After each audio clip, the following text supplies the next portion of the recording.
حامدا و مسلیا و مسلما۔ میرے محترم بھائیوں اور دوستو، قربانی کا دن قریب آ رہا ہے۔ وہ مبارک دن جب گلی گلی اللہ اکبر کی صدائیں گونجتی ہیں، ہر طرف ایک روحانی کیفیت طاری ہو جاتی ہے۔ قربانی کا یہ موقع صرف خوشی، گوشت یا میل ملاقات کا دن نہیں، بلکہ وہ دن ہے جس میں حضرت ابراہیم علیہ السلام کی اطاعت، وفا اور خلوص کی عظیم سنت کو زندہ کیا جاتا ہے۔ یہ دن یاد دلاتا ہے اس تاریخی لمحے کی جب ایک باپ نے اللہ کے حکم پر اپنے بیٹے کو اس کی پیشانی کے بل لٹھا دیا۔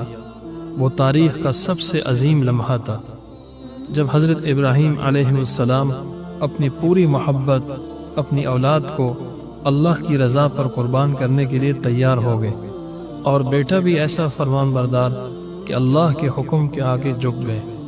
پھر کیسا مہربان رب ہے کہ اس اخلاص کے بدلے آسمان سے دمبا نازل فرما دیا۔ نبی کریم صلی اللہ علیہ وآلہ وسلم نے فرمایا، قربانی کے دن اللہ کے ہاں سب سے زیادہ پسندیدہ عمل یہی قربانی ہے۔ وہ جانور قیامت کے دن اپنے سینگوں، بالوں اور کروں سمیت آئے گا، اور اس کا خون زمین پر گرنے سے پہلے اللہ کے ہاں مقام حاصل کر لیتا ہے۔ ایک دفعہ صحابہ کرام رضی اللہ عنہم نے پوچھا، یا رسول اللہ، یہ قربانی کیا ہے؟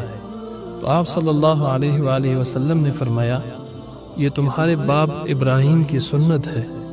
پوچھا گیا، ہمیں اس میں کیا ملے گا؟ فرمایا، جانور کے ہر بال کے بدلے ایک نیکی ملے گی۔ قرآن مجید میں اللہ تعالیٰ فرماتا ہے، لَن يَنَالَ اللَّهَ لُحُومُهَا وَلَا دِمَاؤُهَا وَلَكِنْ يَنَالُهُ التَّقْوَى مِنْكُمْ۔ اللہ کو نہ ان کا گوشت پہنچتا ہے اور نہ خون، بلکہ اس کو تمہارا تقوی پہنچتا ہے۔ قربانی ہمیں یاد دلاتی ہے کہ بندہ وہی ہے جو رب کے حکم پر سب کچھ قربان کر دے، چاہے وہ اولاد ہو، مال ہو یا خواہشات ہو۔ اللہ رب العزت ہمیں اخلاص، وفا اور قربانی کا جذبہ عطا فرمائے، ہمیں دین پر استقامت نصیب فرمائے، سچی اور خالص توبہ کی توفیق عطا فرمائے۔